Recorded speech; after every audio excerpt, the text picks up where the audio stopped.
Hello friends, आज आपण मार्च 2016 या पेपरमधील बिल ऑफ एक्सचेंज या टॉपिकचं एक एक्झाम्पल पाहणार आहोत. या एक्झाम्पलमध्ये आपल्याला बिल सेंड फॉर कलेक्शन आणि रिटायरमेंट हे दोन पॉईंट महत्त्वाचे आहेत. फॉर एक्झाम्पल काय, Raja of Nagpur draws a bill on Pradhan. Raja draws a bill आहे. मी तुम्हाला मागील लेक्चरमध्ये सुद्धा सांगितलंय, a person who draws a bill, जो हुंडी तयार करतो त्या व्यक्तीला आपण काय म्हणतो, ड्रॉवर असे म्हणतो. म्हणजे या एक्झाम्पलमध्ये राजा कोण आहे, ड्रॉवर आहे, आणि प्रधान हा दुसरा व्यक्ती आहे. म्हणजे प्रधान कोण आहे, ड्रॉवे आहे. Of Bhandara for ₹6,000 at 3 months. Pradhan accepted. आता a person who accept the bill, इथे सुद्धा लक्षात येईल, प्रधानने ॲक्सेप्ट केलं म्हणजे प्रधान कोण आहे, ड्रॉवे आहे. म्हणजे राजा कोण झाला, ड्रॉवर. ह्या दोन्ही वाक्यावरून तुम्हाला लक्षात येईल. Pradhan accepted and return it to Raja. Raja then sent the bill to bank for collection. राजाने ती हुंडी कुठे पाठवलेली आहे, कलेक्शनला. On due date Pradhan finds himself unable to make payment of the bill and request Raja to renew it. तर रिन्यू पॉईंट आला, मी सांगितलंय की पुढचा पॅराग्राफ वाचायची आवश्यकता नाही. Afterwards 1 month before due date of new bill Pradhan retired his acceptance. ह्याच्यामध्ये आपण स्टेप्स कोणत्या आहेत ते पहिल्यांदा आपण समजून घेऊयात. आता इथे कोणाच्या पुस्तकात एंट्रीज विचारलेत आपल्याला, राजाच्या पुस्तकात एंट्रीज विचारले. मग हेडिंग देतो मी, इन द बुक्स ऑफ राजा.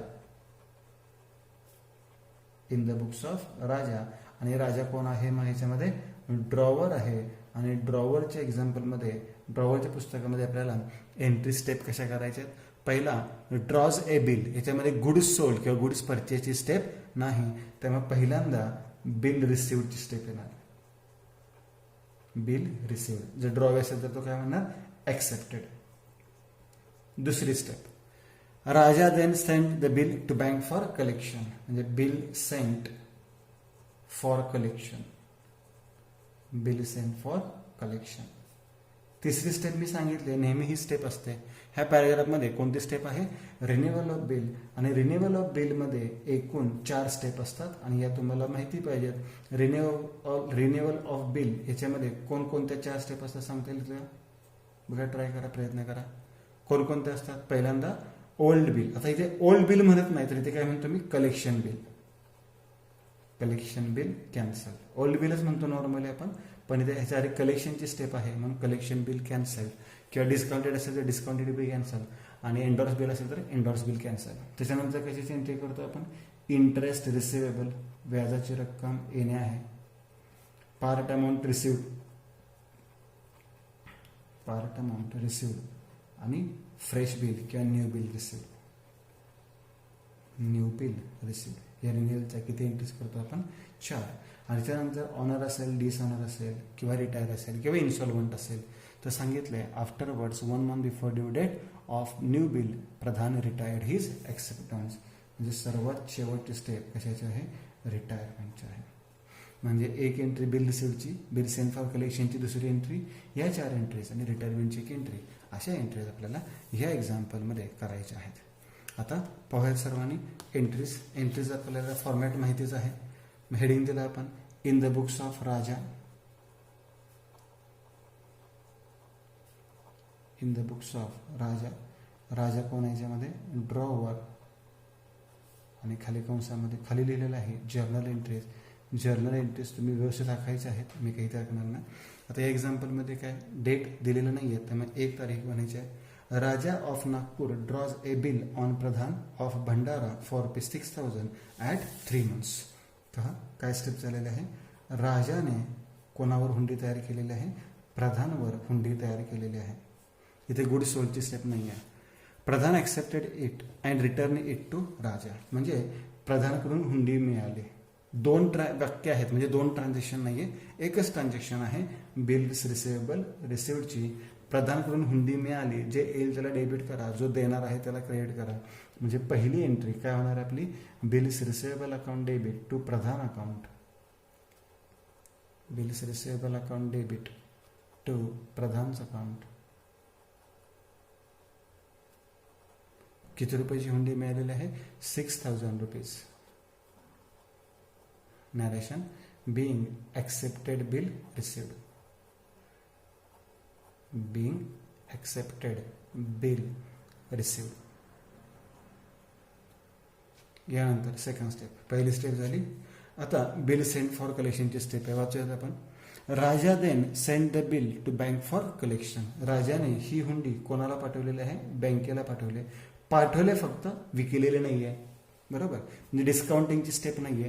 हे बँक फॉर काय म्हणतो आपण? त्याला कलेक्शन म्हणतो. म्हणजे खात्यावर पैसे जमा होण्याकरता आपण हुंडी बँकेला पाठवली, म्हणजे बँकेकडून काहीच मिळणार नाहीये, पण हुंडी आपल्याकडून जाणार. बरोबर, ज्याला मिळणार आहे त्याला डेबिट करा, जे जाणार आहे त्याला क्रेडिट करा. तुम्ही बँक फॉर कलेक्शन म्हणला तरी चालेल, किंवा बिल सेंड फॉर कलेक्शन म्हणला तरी चालेल. आपण इथे पुस्तकाप्रमाणे जाऊयात. बिल सेंड फॉर कलेक्शन बोर्डबुकमध्ये जसं सांगितलंय तसं घेऊया. तिथे बँक फॉर कलेक्शन म्हणलं तरी चालेल. Bill send for collection account debit to. आपण त्यांना काय दिलेलं आहे? Bills receivable. जी हुंडी आपल्याला मिळाली होती ती हुंडी आपण कलेक्शन करता बँकेत पाठवली 6,000 रुपयाची. त्याचं narration being bill send to bank.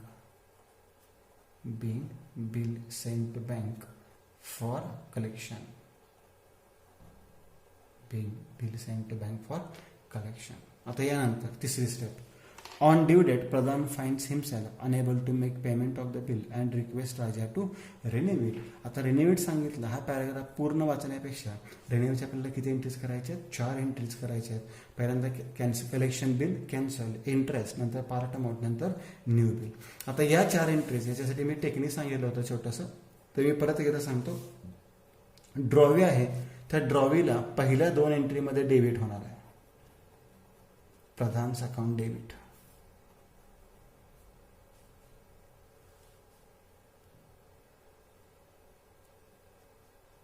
चौथ्या एंट्रीमध्ये सुद्धा प्रधान अकाउंट डेबिट.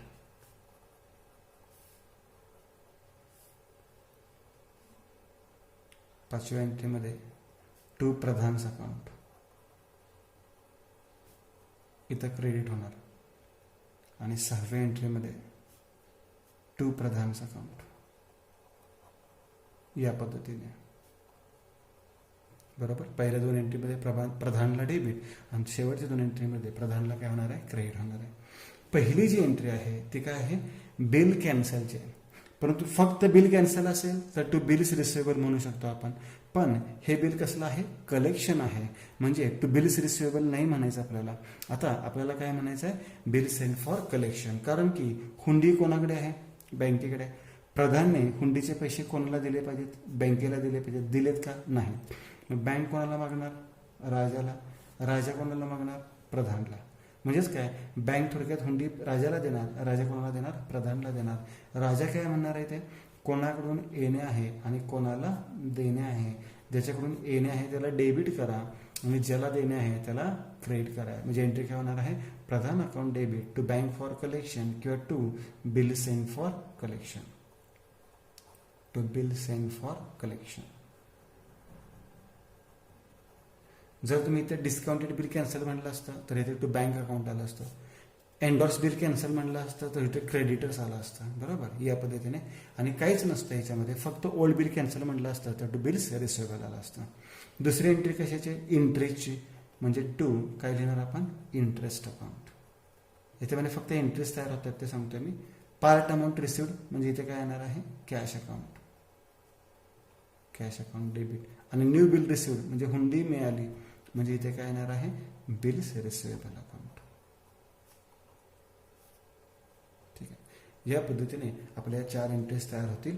एक बिल कॅन्सलची एंट्री होणार, एक इंटरेस्ट रिसिवेबलची एंट्री होणार, एक पार्ट अमाऊंट रिसिव्डची एंट्री होणार आणि एक न्यू बिल रिसिव्डची एंट्री होणार आहे. आता याच्या अमाऊंट आपल्याला या एक्झाम्पलमध्ये बघून शोधायचे आहेत. मग त्या अमाऊंट कशा येतात ते पाहूयात. आता पाहूयात अमाऊंट कशा येतील. बिल कॅन्सल झालंय. किती रुपयाचं बिल कॅन्सल झालेलं आहे? पहिला 6,000 रुपयाचं.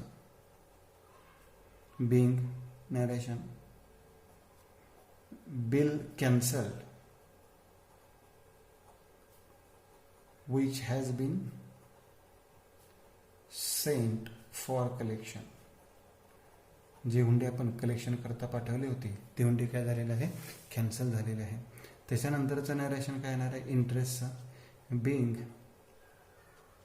Interest receivable. आता इथे इंटरेस्टची रक्कम दिलेली आहे, टक्केवारी नाही दिलेली. टक्केवारी दिली असेल तर मी सांगितलंय शिल्लक रकमेवर व्याज काढायचं असतं. म्हणजे 6,000 पैकी समजा 2,000 मिळाले असते तर 4,000 रुपये व्याज काढलं असतं, किंवा 6,000 पैकी 1,000 मिळालेत तर 5,000 रुपयावर व्याज काढलं असतं. पण रक्कम दिलेली आहे त्यामुळे तुम्हाला त्याचंही कॅल्क्युलेशन करायची गरज नाही आहे. 250 रुपये म्हणजे टोटल दोन्हीची किती आलेली आहे, 6,250 रुपये. Being interest receivable. याच्यानंतर part amount received. Being part amount received. आता हे नरेशन मी कंप्लीट नाही करत आहे कारण की ते इंटरेस्ट मिळाले का चेक करूयात. आता मी पॅराग्राफ वाचतो. Raja accepted a proposal on the condition that Pradhan should pay 1,000 on account along with interest ₹250 in cash. म्हणजे 1,000 रुपये तो देणार आहे, सोबत 250 रुपये काय देणार आहे, व्याज देणार आहे. म्हणजे एकूण पार्ट अमाऊंट आपल्याला किती मिळणार आहे, 1,250. याच्यामध्ये फक्त चूक करायचं नाहीये. मागच्या एक्झाम्पलमध्ये फक्त पार्ट अमाऊंट मिळाली होती, या एक्झाम्पलमध्ये पार्ट अमाऊंट सोबत इंटरेस्ट मिळालेला आहे. म्हणजे 1,250 रुपये मिळाले. 1,000 रुपये मुद्दलीपैकी 6 पैकी 1,000 आणि 250 व्याज हे सेपरेट आपल्याला येणं होतं, ते दोन्ही मिळालेलं आहे 1,250. मग इथे नॅरेशनमध्ये काय येणार, being part amount received with interest किंवा टुगेदर विथ इंटरेस्ट किंवा अलॉंग विथ इंटरेस्ट. आणि आता नवीन बिल मिळालेलं आहे, बिंग फ्रेश बिल रिसिव्ड किंवा न्यू बिल रिसिव्ड म्हणू शकतो आपण. Being fresh bill received. आता इथे इंटरेस्ट येणार नाहीये कारण की 6,250 पैकी 1,250 मिळाले. म्हणजे नवीन हुंडी फक्त किती रुपयाची झाली, आता 5,000 रुपयाची झालेली आहे.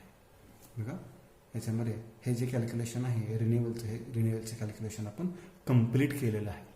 आणि आता शेवटी काय सांगितलं बघा, रिन्युअलची पहिली एंट्री काय केली, कॅन्सल, इंटरेस्ट, पार्ट अमाऊंट आणि न्यू बिल. आता रिटायरमेंट म्हणजे काय की प्रधानने मुदतीपूर्व हुंडीचे पैसे दिले. म्हणजे आपल्याकडे काय येणार आहे, कॅश. आपल्याकडून काय जाणार आहे, बिल. जी ऑनरची एंट्री असते सेम एंट्री रिटायरमेंटची असते, फक्त त्याच्यामध्ये रिबेट हा एक जादा पॉईंट येतो.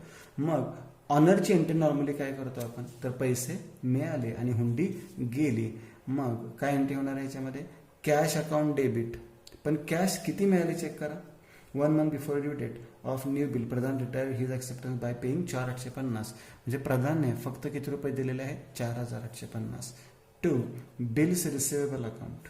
एक व जागा सोडले मी, लक्षात घ्या. To bills receivable account. पण हुंडी नवीन किती रुपयाची होती, 5,000 रुपयाची होती.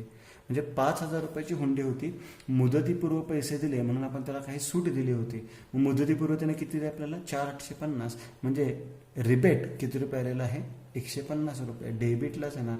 ज्या बाजूला कॅश अकाउंट असतो त्याच बाजूला रिबेट किंवा डिस्काउंट अकाउंट असतो. नरेशन त्याचं लिहायचं आहे, बिंग बिल रिटायर्ड बाय प्रधान. इथे पण टक्केवारी दिलेली नाही आहे त्यामुळे त्याचा काही प्रश्न आलेला नाही. आता इथे आपलं एक्झाम्पल संपलेलं आहे आणि याच्यामध्ये फक्त आणि फक्त चॅलेंजेस विचारल्या होत्या, या चॅलेंजेस आपण केलेल्या आहेत आणि सर्वात छोटी त्याची फक्त काय करा, बेरीज करून ठेवा. इथे आपलं एक्झाम्पल संपलेलं आहे.